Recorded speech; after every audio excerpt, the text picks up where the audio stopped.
Hey, great sword.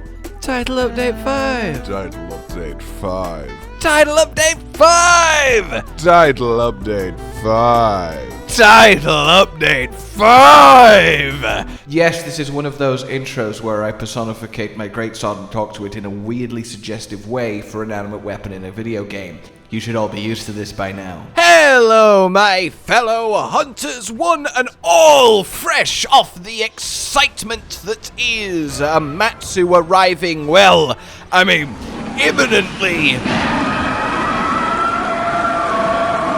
Oh, that's the stuff.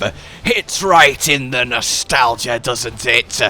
Ah, can you believe Amatsu is like 12 years old at this point? Whew!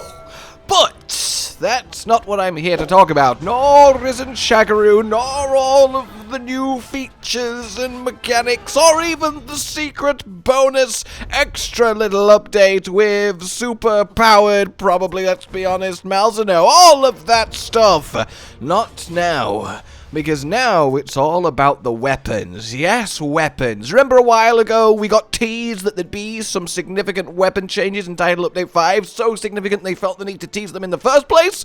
Well, we know what they are now. We've got the patch notes, and yeah, there is some very much impactful stuff going on here.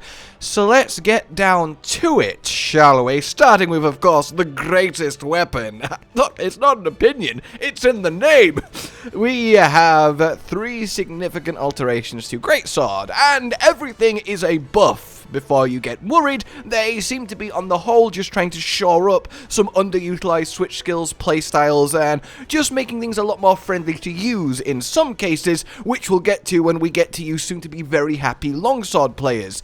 Anyway, throughout all of Sunbreak, of course, us greatsworders have been, well, using strong arm because it's brokenly, ridiculously powerful, and while I doubt that will change, there is this whole other side to greatsword, adamant charge slash, rage slash, and the surge slash combos that exists and is all very fun. Now, rage slash got its time in the spotlight as did adamant charge in Rise, but surge slash really kinda never had a time to shine outside of niche elemental builds that still weren't that great.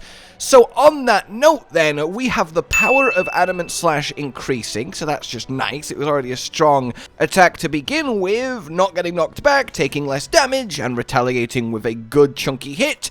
And then to couple with that as the best thing to go into after it is either rage slash or true charge, reduce the amount of damage taken while charging rage slash. So now we can actually more comfortably sit in big powerful booms from these endgame title update monsters and not worry too much about the damage incoming and then returning it. Hopefully this means that the scaling of how much damage you need to take to reach peak power is altered too, because if you take less damage, then you will buff the attack by less because the attack is buffed by how much damage you've taken, so I very much hope that is taken into account, otherwise this might actually be a nerf in output, even if it's a buff in comfort and survivability. And then, perhaps most interestingly, increase the power and elemental correction value for greatswords falling slash, vortex slash, rising slash in the surge slash combo. Basically, surge slashing does more element damage now. Cool. Depending on the actual amount this ends up being, coupled with the other 2 changes, there might be a world in which Title Update 5 onwards peak meta greatsword, your layout will look like this. It probably won't, but it's potential, and at the very least it does make this other sides to the weapon a lot more palatable because they are really fun in how they mechanically work, and I for one will certainly be looking into it because I love Rage Slash so much, of course I do, and I hope this really does make a significant difference to it.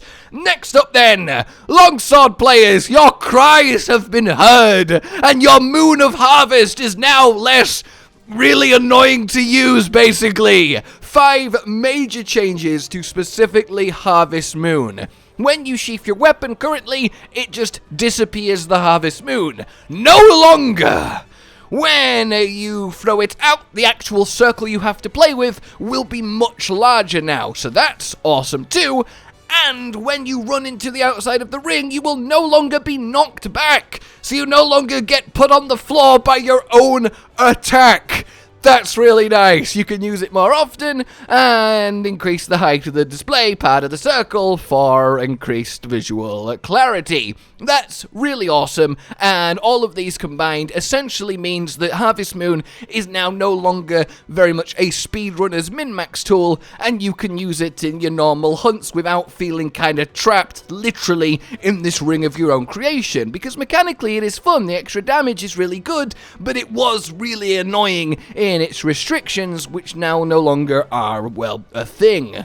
Then we get on to some less impactful but still significant changes. A few bug fixes like Sword and Shield jumping slash into rising slash instead of round slash, no longer happening. And then Dual Blades gets a little bit of a power bump on essentially ground Dual Blades playstyle with Demon Flurry Rush and Lunging Strike. And then the Slide Slash combo, which does get used every now and then, gets a little bit more of an elemental pow to it, so that's nice. It's not going to be earth-shattering, but depending on how much the power has gone up on Demon Flurry Rush, we might actually see a push towards a different style of Dual Blades than is currently used.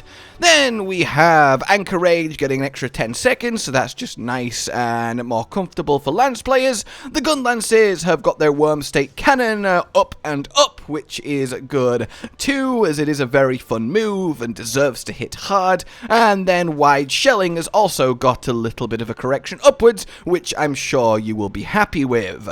Hammer's getting a bit more elemental on Big Bangness, and that is all well and good, but then again, Elemental Hammer doesn't actually use these attacks that much, so it would have to be a huge buff.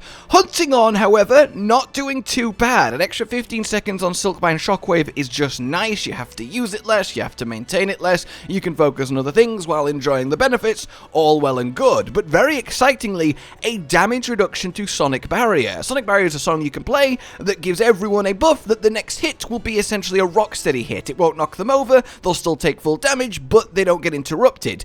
Now they also get a damage reduction, so if this is significant, Hunting Horn players can essentially turn their entire team into tanks over and over again. Because before you had situations, Cotton, where he would play Sonic Barrier and get someone killed. Me, who wasn't expecting to be tanking a hit. They were planning on, avoiding. But that's all well and good. Insect Glaive then is getting a attack buff when you get all 3 extracts, and the actual stamina of the Kinsect is increased, so you can do a lot more with it without having to recall and regen, which is really neat too.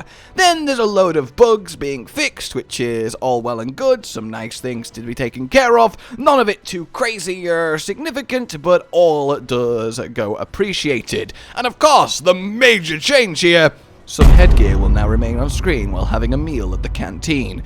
Because really, that was ruining my Sunbreak experience, and now that they have fixed this, I can finally play the game again, because damn it, I want to see my helmet while I eat dango! Oh! Anyway, that's a quick rundown of the major changes. Apologies for the lack of detail on perhaps the weapons I'm not as familiar with, but I'm sure all of you that do play them are reading them and having the appropriate reaction for how significant or not significant they are or are not. Anyway, looking forward to the release of Title Update 5 very soon. Look forward to all of our coverage, of course, everything you will need. For now, like you've enjoyed this, subscribe and hit the bell for more. Consider supporting the future channel on Patreon down below. And until we meet again, goodbye. Josh, Cotton, and Hollow with the videos, dropping the humor like a hammer on your tippy toes, bringing entertainment on a daily arrangement to take our insanity and turn it into entertainment. Yes, I said entertainment twice, to reiterate that it is nice to look into your faces on a mostly daily basis when you let us in your homes to make the whole world a stage. Goodbye.